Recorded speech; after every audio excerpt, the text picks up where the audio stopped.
आदरणीय दर्शकवृन्द, शुभ प्रभात, नमस्कार, ओम आदि। म राजु अधिकारी।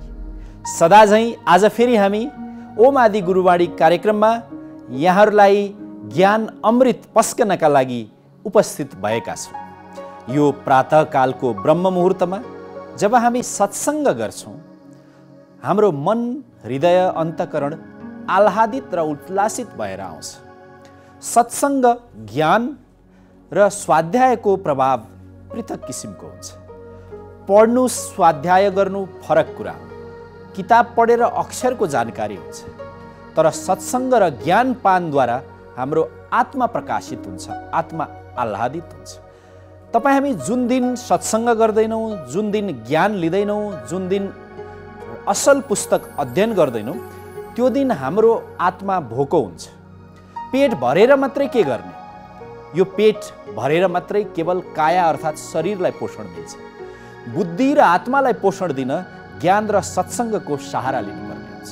हो, यही ज्ञानको, सत्सङ्गको रसपान गराउन हामी यस कार्यक्रमका माध्यमबाट यहाँहरूको बिचमा आउने गर्छौँ र हाम्रो यस कार्यक्रममा चर्चा गरिने, हामीले वाचन गर्ने र पस्कने ज्ञानको आदि स्रोत भनेको 11 वर्षीय परम पूज्य बालयोगी आदित्यज्यू हुनुहुन्छ। उहाँले जीवन, जगत, दृश्य अदृश्य जगत र धर्म, कर्म, अध्यात्मदेखि लिएर व्यावहारिक जीवनसँग सम्बन्धित सबै विषयमा आफ्नो कलम चलाउनु भएको छ। उहाँको एउटा दिव्य स्वप्न छ, मोक्षधाम निर्माण गर्ने। त्रिगजुर शिवालय, एक अद्भुत शिव मन्दिर त उहाँले बनाइसक्नु भएको छ।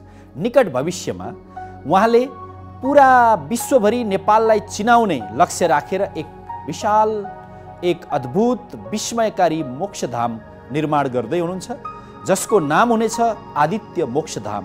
र यो मोक्षधाम काभ्रे जिल्लाको पनौती बजार नजिकै कुशादेवी दारिमबोटमा हुनेछ र निर्माण कार्य सुरु भइसकेको छ। यस मोक्षधाम निर्माण कार्यलाई सहजता प्रदान गर्न, निर्माण कार्यका गतिविधिलाई अगाडि बढाउन र मोक्षधाम के हो, किन बन्दैछ, यसको लक्ष्य, उद्देश्य र प्रयोजन के हो भनेर जानकारी दिन मोक्षधाम सत्सङ्ग साँझको आयोजना गरिएको थियो। भर्खरै केही दिन अगाडि आयोजना गरिएको यस साँझमा परम पूज्य बालयोगी आदित्यज्यूका विभिन्न शिष्य, भक्त, अनुयायी र ओम आदि फाउन्डेसनका पदाधिकारीहरूले सत्सङ्ग प्रस्तुत गर्नुभएको थियो। आदित्य मोक्षधाम निर्माण समितिका संयोजक हुनुहुन्छ क्याप्टेन रामेश्वर थापाजी, र जो परम पूज्य बालयोगी आदित्यज्यूका दीक्षा प्राप्त शिष्य पनि हुनुहुन्छ र उहाँका साधनामा, उहाँको तपस्यामा, उहाँका अभियानहरूमा निकटतापूर्वक उहाँ सहभागी हुँदै आउनुभएको छ। दर्शकवृन्द, आजको क्रममा हामी यहाँहरूलाई पस्कँदैछौँ क्याप्टेन रामेश्वर थापाज्यूले अभिव्यक्त गर्नुभएको आफ्नो विचार र भावना। गुरु आदित्यज्यूको सँगको अनुभूति, सान्निध्यता यो साँच्चै नै अचम्म लाग्दो। शिष्य परिवार र केही भक्त अनुयायीहरूलाई यो प्रशस्तै रूपमा थाहा पनि छ र केही समयसम्म केही हिसाबले पत्यार पनि लाग्छ, जसलाई गुरु आदित्यको बारेमा केही सुनिएको, केही बुझेको, केही युट्युब हेरेको र केही टेलिभिजन हेरेको व्यक्तित्वहरू पनि यहाँ हुनु जस्तो मलाई लाग्छ। उहाँहरूलाई यो अपत्यारिलो लाग्छ। 11 वर्षको बालक, हाम्रो सङ्गत भनौँ, उहाँसँग नजिक अथवा नजिक त हामी सबै नजिक हौँ र उहाँ जोडिन पुग्यो, यो मेरो ठुलो अभाग्य, हामी सबैको अभाग्य। त्यो आज साँच्चै 5-6 वर्ष भएछ। 6 वर्ष अगाडि को भेट र निरन्तरता, हरेक दिन, हरेक पल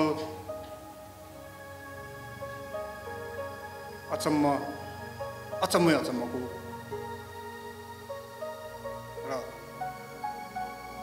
अति भन्दा अति सोच्न नसकिने अद्भुत शक्ति भएको र त्यो शक्ति संसारका मानव जगतको लागि समर्पित शक्तिको रूपमा देख्न सकिन्छ। गुरुदेवलाई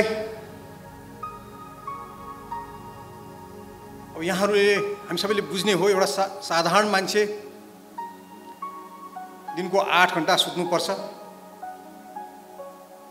उहाँ विकलाङ्ग, हात खुट्टा शरीर पनि राम्रो नचल्ने, रियाल सुहाइरहने बालक, उहाँ र उहाँको परिवार आज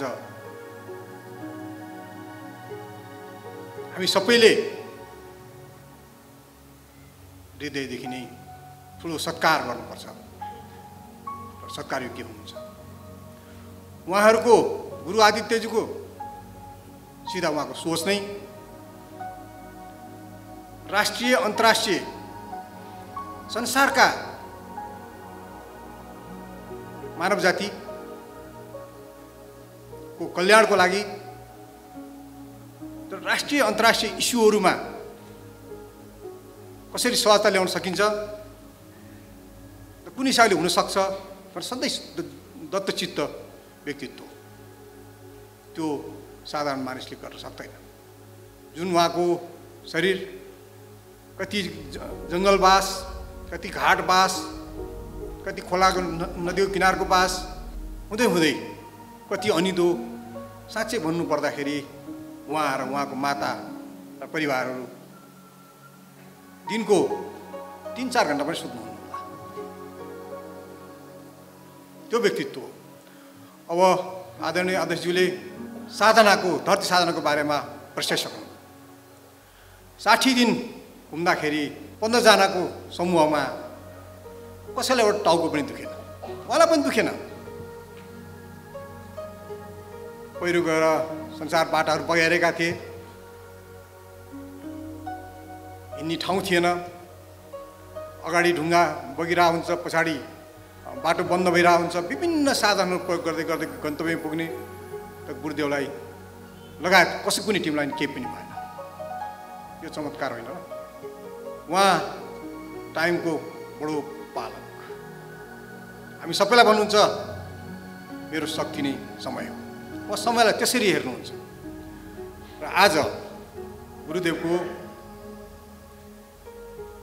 सोच, परिकल्पना, उहाँका विचार आज उहाँको लागि केही पनि होइन। उहाँ त एउटा के अरे मैले भनिहालेँ त्यो रूपको शरीर भएको र परिवार पनि साधारण परिवार। आज उहाँ योगी हुनुभयो, उहाँको लागि केही लिनु छैन। कर्मयोगी, काम गरेर योगी, संसारका जनता, संसारका आम मानव जाति, जीव विशेषलाई सहजता र राम्रो गर्नको लागि उहाँ कर्म गर्दै हुनुहुन्छ, कर्मयोगी। त्यसरी उहाँ हाम्रो अगाडि हुनुहुन्छ। म होल परिवारलाई स्यालुट गर्छु। हामीलाई एक दिन निद्रा पुगेन भने भोलिपल्ट झन्डै 4 दिन 5 दिन लाग्छ त्यो कम्पनसेटको, त्यो क्षतिपूर्ति गर्नलाई। उहाँहरू 3 घण्टा 4 घण्टामा सुत्नुहुन्न, तर सधैँ फ्रेस देखिनुहुन्छ। म गुरुदेवको क्रममा, भेट्ने क्रममा पेसाले म हेलिकप्टर पाइलट, मैले संसारका धेरै मुलुकहरू घुमेँ र नेपाल पनि घुमेँ। सायद नेपाल घुम्नेमा 5 जना कोही छन् भने 1-2 जनामा 2-3 नम्बरमा मेरो पनि नाम आउँछ होला। म सबै क्षेत्रमा पुगेको छु। यहाँको धर्म, जाति विशेष, भौगोलिक विखण्डता, भौगोलिक समस्या लगायत सबै नजिकबाट हेर्ने मौका पाएको छु। अब यति भन्दै गर्दा गुरुदेवले, म कुनै मन्दिर धेरै जाने मान्छे पनि होइन र म अहिले गुरुदेवको हरेक किसिमको परिचय कालमा सधैँ जान रुचाउने, हेर्न रुचाउने, पाउन रुचाउने हामी सबै व्यक्तित्वहरू हौँ। र यसरी गुरुदेवका यति सबै कुरो भएर जाँदाखेरि कसरी मैले थाहा पाएँ भने म लडाइँको सिलसिलामा देशमा एउटा सङ्घर्ष थियो। त्यो सङ्घर्षमा देशलाई हुने क्षतिबाट केही जोगाउनको लागि मैले काम गर्ने क्रममा मैले सबै यात्रा गरेँ। यात्राको क्रममा मैले कति बिगारे पनि होला, कति मेरो कारणले कति क्षति पुग्यो होला, कति राम्रो भयो होला, कति उद्धार भयो होला। यी सबै कुरा राखेर मैले एउटा संस्मरण लेख्दै थिएँ। त्यो संस्मरणको बारेमा मैले गुरुदेवलाई मैले एक्चुअली सोध्नुपर्छ भनेर मैले सोध्न गएँ। गुरुदेव मैले किताब लेख्ने विचार गरेँ। उहाँले लेख्नुभयो, भन्नुभयो मलाई तिमी राम्रो गर्यौ रामेश्वर, तिम्रो मलाई सबै कुरो थाहा हुन्छ, लेख। त्यसले नेपालको राजनीतिक टर्मोइल ल्याउँछ र ऐतिहासिक दस्तावेज बन्छ, लेख भन्नु। र उहाँले जसरी तिम्रो बारेमा मलाई सबै थाहा हुन्छ भनेको दिनबाट मैले यति सतर्क भएँ।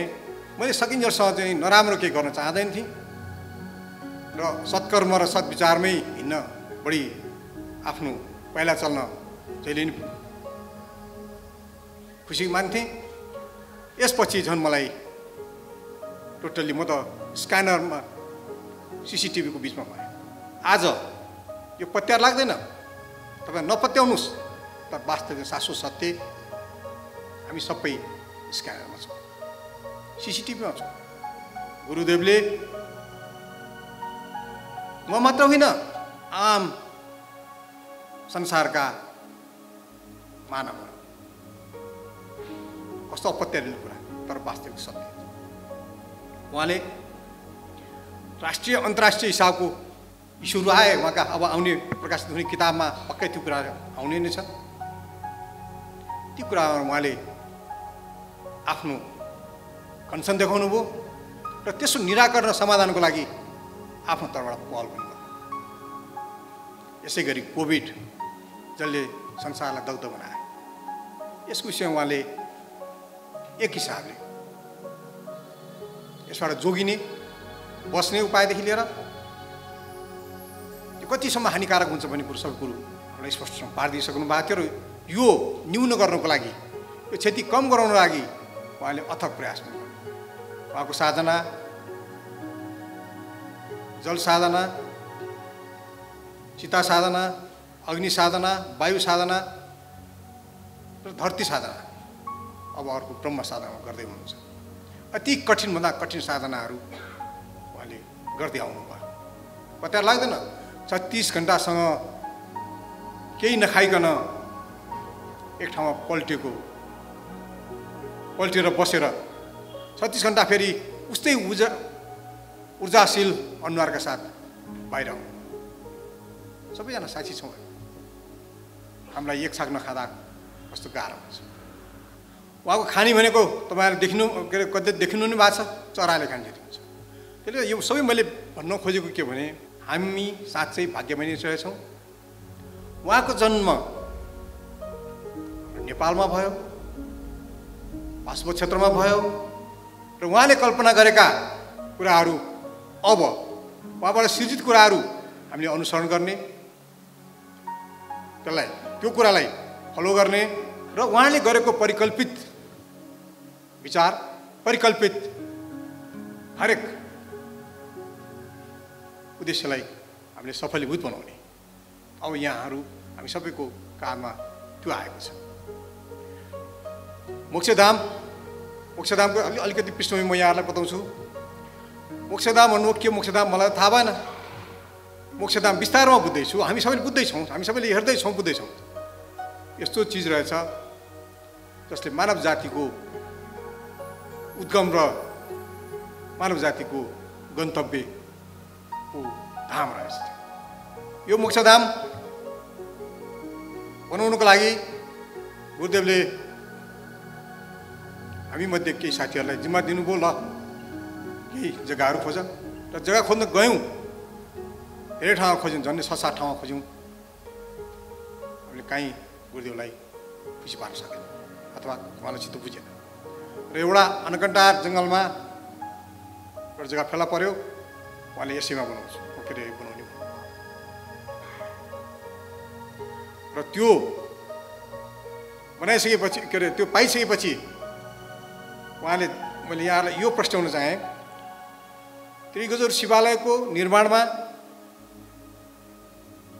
सानो त्यो शिलान्यास गर्ने बेलादेखि एउटा इँटा राख्ने बेलादेखि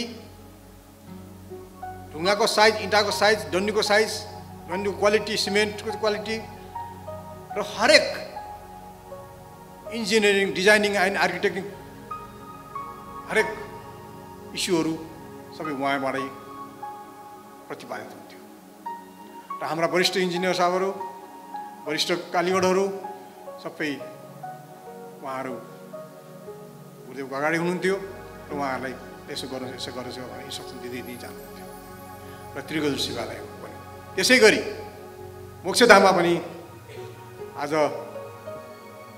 नेपालकै रिनाउन्ड प्रोफेसर डाक्टर सङ्गीता उहाँले डिजाइनिङ र आर्किटेक्टको काम गर्दै हुनुहुन्छ, ड्रइङको काम गर्दै हुनुहुन्छ। उहाँलाई पनि यति अथक परिश्रम गरिरहनु भएको छ कि गुरुदेवको भावना र उहाँले सोचेका कुराहरूलाई सार्थक रूपमा उतार्नको लागि उहाँ सक्सेस हुनुभएको छ। उहाँलाई म स्यालुट गर्न चाहन्छु। उहाँको मेहनत, उहाँको डेडिकेसन, उहाँ आफैमा कलेजमा पढाउँदै पनि हुनुहुन्छ, हरेक टाइम भने कुनै टाइम बाँकी राख्नुहुन्न यो काम गर्नको लागि। र हामी अब गुरुदेवले बनाउनु खोज्नु भएको मोक्षधामको सयौं मन्दिरको एउटा पोइन्ट, एउटा मन्दिर अथवा एउटा स्तम्भ जो चाहिँ नि सेन्टरमा पर्छ त्यो बल्ल बनाउँदैछौँ। आज हामी यही स्तम्भको हाम्रो अगाडि छ। सिङ्गो मोक्षधाम 5 वर्ष 5.5 वर्ष टाइम दिनुभएको छ र त्यसै गरी 5-5.5 अरबको बजेट आजभन्दा 3 वर्ष अगाडि तोक्नु भएको छ। यसरी हरेक कुरामा हामी मोनिटर छौँ, हरेक कुरामा हामी उहाँसँग के अरे साक्षात्कार भएर काम गर्नुपर्ने अवस्था छ। त्यो हिसाबले म यहाँ हामी सबैजना यति भाग्यमानी भयौँ। आज सम्मानित हुनुभएका सल्लाहकारज्यूहरू यो हामीले नाउँ राखेका पनि होइनौँ, राखेका हौला तर एप्रुभ गुरुदेवले गर्नुपर्छ। उहाँले एप्रुभ गर्नुभएको छ र एकजना कोही त्यति मध्ये थप्नु पनि भएको छ। केही झुक्याउन सकिँदैन, झुक्याउने आँट पनि हुँदैन। कहिले काहीँ लाग्छ यो कुरा त हामी त्यतिकै गर्न सकिहाल्छौँ, उनीहरू किन सोध्नु पर्यो, त्यो गलत। कहिले पनि हामी त्यो गर्न सक्दैनौँ। राष्ट्रिय अन्तर्राष्ट्रिय हिसाबले पनि जस्तो उहाँको साधनाको क्रममा जस्तो हाम्रो अध्यक्षज्यू लगायत टिमहरूसँग धेरै अनुभव छ र म यसै क्रममा एउटा रामेश्वरममा जहाँबाट भगवान् रामले पुल बनाएर लङ्का दहन गर्ने पोइन्टमा हामी पुग्यौँ। त्यहाँ गुरुदेवले 30 वटा शिवलिङ्ग हामीले धरतीमा अर्पण गऱ्यौँ र त्यसै क्रममा गुरुदेवले लेखिदिनु भयो यो भारतको सबभन्दा शक्तिशाली बिन्दु हो। त्यसपछि उहाँले भन्नुभयो यहाँ भगवान् राम र आदित्यको भेट भएको थियो। मेरा श्रद्धेय एकजना शिष्य मेरो आदरणीय व्यक्तित्व हुनुहुन्छ, उहाँले सोध्नुभयो गुरुदेव कहिले भेट भएको थियो? गुरुदेव लेख्नु युग फरक समय यही हो। अब गुरुदेवलाई भन्ने के मानव हो कि देवता हो कि के हो, यी सबै कुराहरू बडो अकल्पनीय र अद्वितीय र अचम्मित छु। म यहाँहरूलाई मोक्षधाम निर्माण समितिको संयोजकको नाताले म यहाँहरूलाई के भन्छु भने समय कहिल्यै भ्याइँदैन, सधैँ हतार हुन्छ। जति हतार भए पनि तपाईँहरू एकचोटि आइदिनुहोस्, मोक्षधाम हेरिदिनुहोस्। त्यहाँ तपाईँले ऊर्जामय पक्कै फिल पनि गर्नुहोला र सँगसँगै गुरुदेवको यो परिकल्पना, उहाँको सोचलाई हामीले सार्थक पनि बनाउनुपर्छ। तपाईँको आगमन नै त्यहाँको लागि ठुलो ऊर्जा हुन्छ।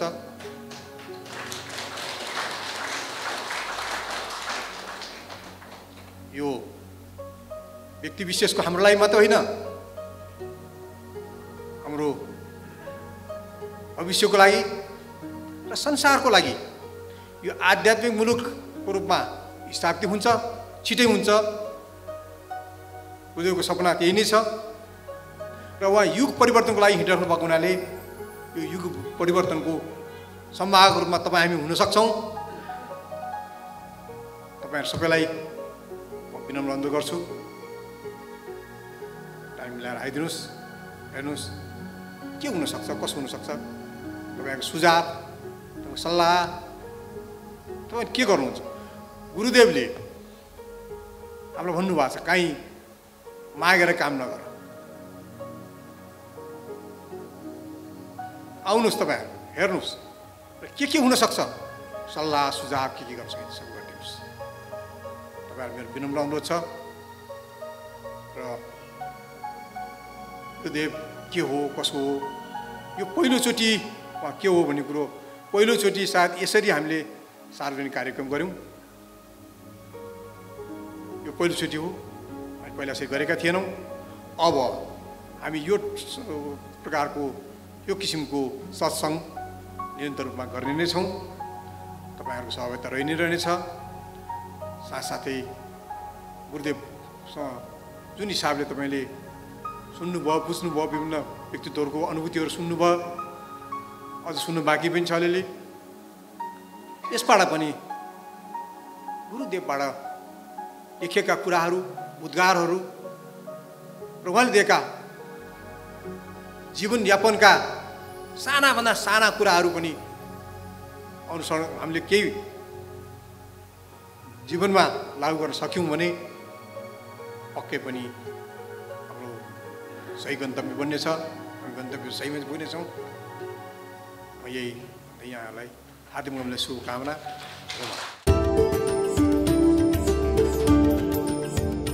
अहिले भर्खरै हामी हेर्दै थियौँ क्याप्टेन रामेश्वर थापाजीका विचार र भावहरू। उहाँले उक्त विचार र भाव मोक्षधाम सत्सङ्ग साँझको अवसरमा प्रस्तुत गर्नुभएको थियो। उहाँ जस्तै अरू पनि शिष्य, भक्त, अनुयायी र आमन्त्रित अतिथिहरूले अभिव्यक्त गर्नुभएको भावना र अन्तर्भावलाई हामी आगामी कार्यक्रमहरूमा पनि समेट्नेछौँ। यिनै भाव र अभिव्यक्तिका साथ हामी आजको कार्यक्रमबाट बिदा लिन्छौँ। ओम आदि, नमस्कार।